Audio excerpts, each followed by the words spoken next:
प्रभु यीशु मसीह के नाम से सबको जय मसीह की। आज का वचन है प्रकाशित वाक्य उसका 2 अध्याय 7 वचन।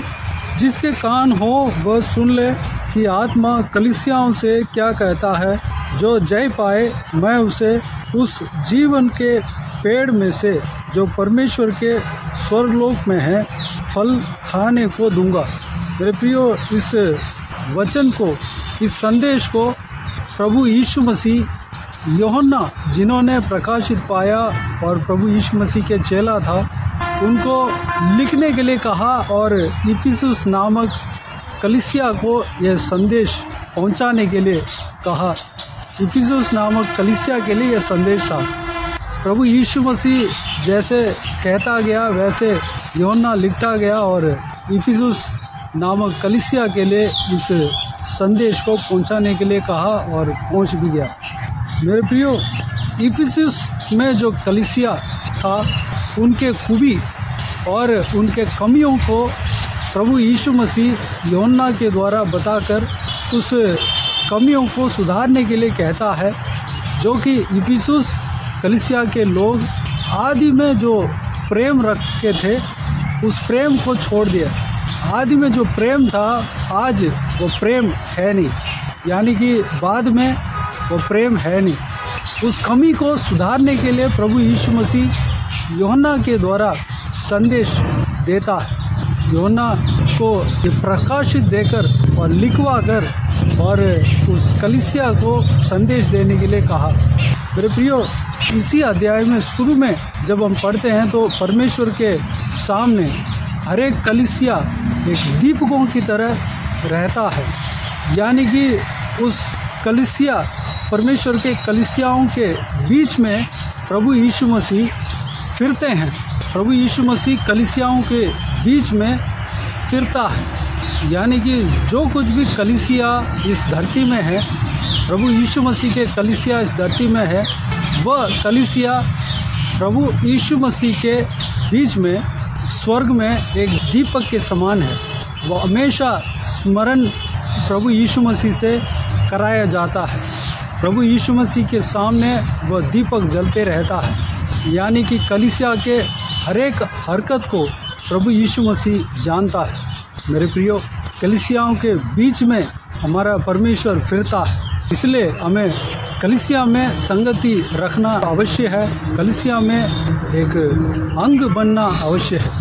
यहाँ पर इफिसुस कलीसिया के लिए इस तरह कहकर, जो कि उनके कमियों के कहकर प्रभु यीशु इस तरह कहता है कि जिसके कान हो वह सुन ले कि आत्मा कलीसियाओं से क्या कहता है। जो जय पाए मैं उसे उस जीवन के पेड़ में से जो परमेश्वर के स्वर्गलोक में है फल खाने को दूंगा। यानी कि पहली बात, हर एक कलीसिया जो है पवित्र आत्मा के आवाज़ को सुनना चाहिए। पवित्र आत्मा के कहलाए हुए बातों को सुनकर उसके अनुसार करना चाहिए। एक कलीसिया के बहुत महत्वपूर्ण काम यह है। अगर कलीसिया है लेकिन उस कलीसिया में आत्मा का अगुवाई नहीं है तो वह व्यर्थ है। परमेश्वर कहते हैं कि हर एक कलीसिया पवित्र आत्मा के आवाज़ को सुनना चाहिए, पवित्र आत्मा के आवाज़ का कान लगाना चाहिए और पवित्र आत्मा के अगुवाई के अनुसार चलना चाहिए। पवित्र आत्मा से भरा हुआ होना चाहिए, पवित्र आत्मा का सामर्थ्य पाया हुआ होना चाहिए, पवित्र आत्मा के सामर्थ्य के साथ परमेश्वर को आराधना करने वाला कलीसिया होना चाहिए। दूसरी बात, जो जय पाए मैं उसे उस जीवन के पेड़ में से जो परमेश्वर के स्वर्गलोक में है फल खाने को दूंगा। किस में जय पाना है? इस संसार के जीवन में जय पाना है। जो परमेश्वर की कलीसिया जो विपत्ति को सामना करती है, जो परेशानी को सामना करती है, उसमें जो जय पाए, विश्वास में दृढ़ रहकर जय पाता है और जो परमेश्वर चाहता है उस कार्य को करने में जय पाता है, वह स्वर्ग लोक में जो परमेश्वर हमें देगा उस जीवन के फल को, जीवन देने वाले फल को, जीवन के पेड़ में जो फल है वो हमें खाने को मिलेगा, हर एक कलीसिया के अंग को मिलेगा। उस फल को जब खाते हैं दोबारा हमें मृत्यु नहीं होगा। परमेश्वर जय पाने वालों को उस जीवन के पेड़ का फल हमें देगा। जीवन के पेड़, उसी में अर्थ हमें समझ में आ गया होगा। जीवन के पेड़ यानी कि उस पेड़ का फल को खाएंगे तो हमें जीवन मिलेगा और मृत्यु नहीं होगी। परमेश्वर ने आने वाले इस प्रकाशित वाक्य का वचनों में यही कहता है कि जो धर्मी व्यक्ति दूसरा मृत्यु नहीं पाएगा, वह हमेशा अनंत जीवन में प्रवेश होगा, अनंत जीवन जिएगा, हमेशा परमेश्वर के साथ जिएगा। उस तरह की जीवन हमें मिलेगा। हमें जय पाना चाहिए। किस विषय में जय पाना चाहिए? हमें कलीसिया के साथ मिलकर, कलीसिया जिन विषयों में चलता है, जिन विषयों में अगर कष्ट हो, मुसीबत हो, चाहे संकट हो, चाहे दुख हो, परमेश्वर के ऊपर जो विश्वास है, विश्वास में दृढ़ रहता है, उस कार्य में हमें भी लगना है। इसलिए हमें कलीसिया के साथ जुड़ना है। कलीसिया हमें परमेश्वर के पास लेकर जाएगा। जीवन के वृक्ष, जीवन के पेड़ का फल हमें दिलाएगा, प्रभु के हाथों से हमें दिलाएगा। मेरे प्रियो, हमें कलीसिया के अंग बनना है। अगर हम इस वीडियो को देखने वालों में से कोई भी जन अकेले हो, कलीसिया में नहीं जाता हो, कलीसिया में कोई अंग नहीं बना हो, अगर जाते भी हो लेकिन उस कलीसिया में अंग नहीं बना हो, तो कलीसिया का अंग बने।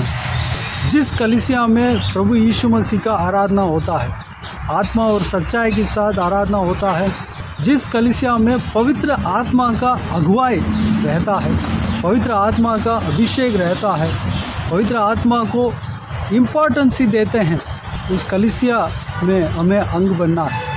उस कलीसिया में हमें जुड़े रहना है।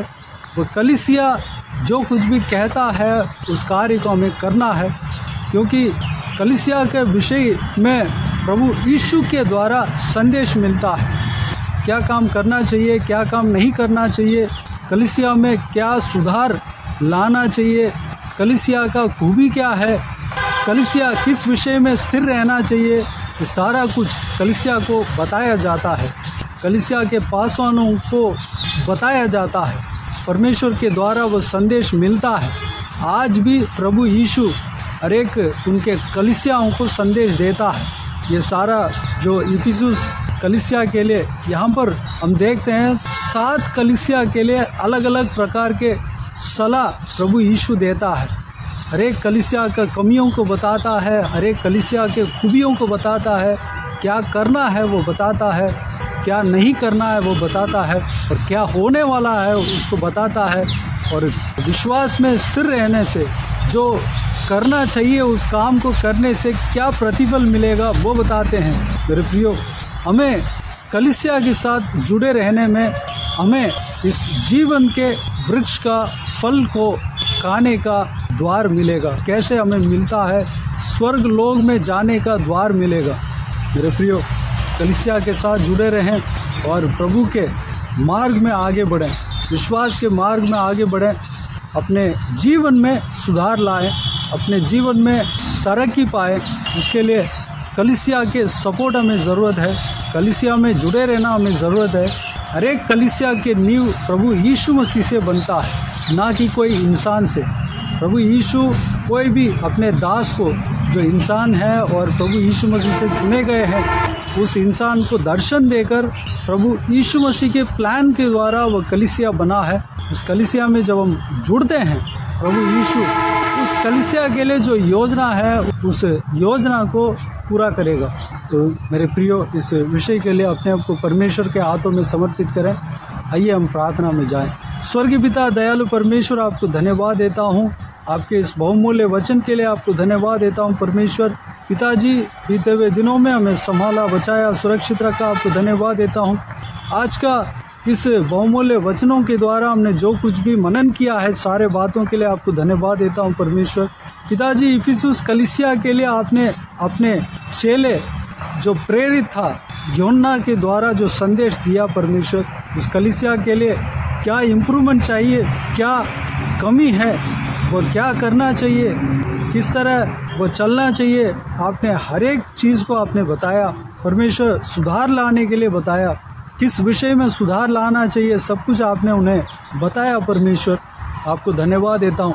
जब वह कलीसिया जिस विषय में कमी है उस विषय को पूरा करता है और उसमें विजय पाता है, जिस तरह आप परमेश्वर चाहते हैं उस तरह चलता है, जो उस विषय में विजय पाता है उसको परमेश्वर, उस कलीसिया को जीवन के पेड़ का फल मिलेगा, आप खाने को दोगे परमेश्वर, जो कि स्वर्ग में है।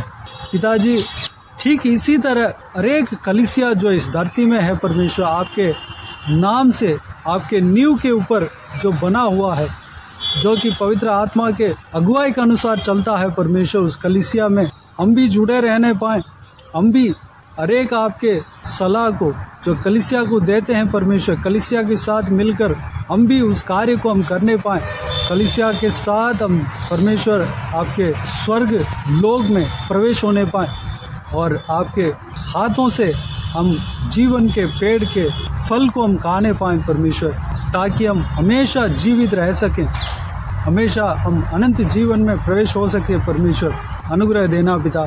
इस वीडियो को जो कोई भी जन देख रहे हैं परमेश्वर, जिन्होंने किसी भी कलीसिया में अंग नहीं बना, हर एक जन को आपके हाथों में सौंपते हैं परमेश्वर। एक अच्छा कलीसिया जो एक उनके लिए जो आप नियुक्त किया, उस कलीसिया में जाके जुड़ने पाए, उस कलीसिया के साथ मिलकर आपके काम को करने पाए परमेश्वर। अनुग्रह देना पिता।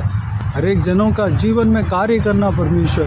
पिताजी जब कलीसिया के साथ मिलकर आपका आराधना करता है, स्तुति करते हैं परमेश्वर, और उत्साह पाते हैं, विश्वास में आगे बढ़ पाते हैं परमेश्वर, और प्रार्थना कर पाते हैं, और प्रार्थना में आगे बढ़ पाते हैं, आत्मिक जीवन में आगे बढ़ पाते हैं परमेश्वर। जो सलाह कलीसिया के लिए मिलता है उस विषय को जान पाते हैं, उस विषय में सुधार ला पाते हैं परमेश्वर। हम आत्मिक उन्नति पा पाते हैं, सिद्ध बन पाते हैं परमेश्वर। अनुग्रह देना पिता। हम सबको आशीष देना। जो कोई भी जन है परमेश्वर कलीसिया में जुड़ने पाते हैं, उनको परमेश्वर उस द्वार को खोलना परमेश्वर। कोई भी रुकावट उनके जीवन में ना होने देना, चाहे उनके घर के तरफ से हो, चाहे उनके घर वालों की तरफ से हो, चाहे उनके नौकरी के वजह से हो, चाहे कोई भी वजह क्यों ना हो परमेश्वर। पिताजी द्वार को खोलना और एक कलीसिया में जाकर शामिल होने के लिए, अंग बनने के लिए अनुग्रह देना पिता। धन्यवाद। सारे बातों का आपके हाथों में सौंपते हैं परमेश्वर। इस वीडियो को जो कोई भी जन देख रहे हैं परमेश्वर, सभी को आशीष देना, संभालना, किसी को भी कोई भी कमी घटी ना होने देना, भरपूर आशीष देना पिता।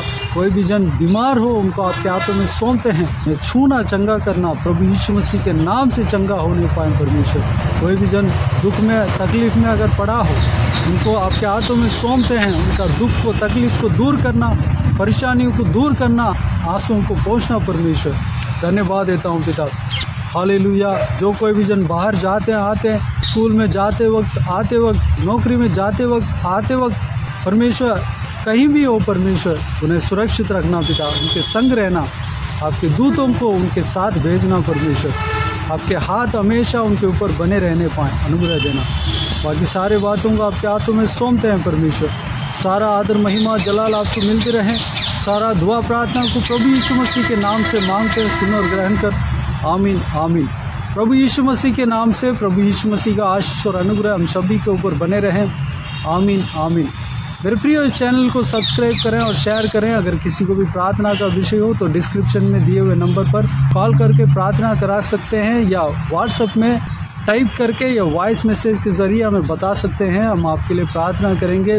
विशेष करके बुधवार और शनिवार को आपके व्हाट्सएप में वॉइस मैसेज के ज़रिए प्रार्थना करके भेज दिए जाएंगे। इस प्रार्थना में शामिल होकर आमीन कह दीजिए। विश्वास रखिए, प्रभु यीशु आपके प्रार्थना का उत्तर देगा। इस सेवकाई के द्वारा परमेश्वर आपके जीवन में कार्य किया हो वो भी हमें बता सकते हैं, ताकि हम सब मिलकर परमेश्वर को धन्यवाद दे सकें, महिमा कर सकें। प्रभु यीशु आप सबको आशीष दे। आमीन आमीन।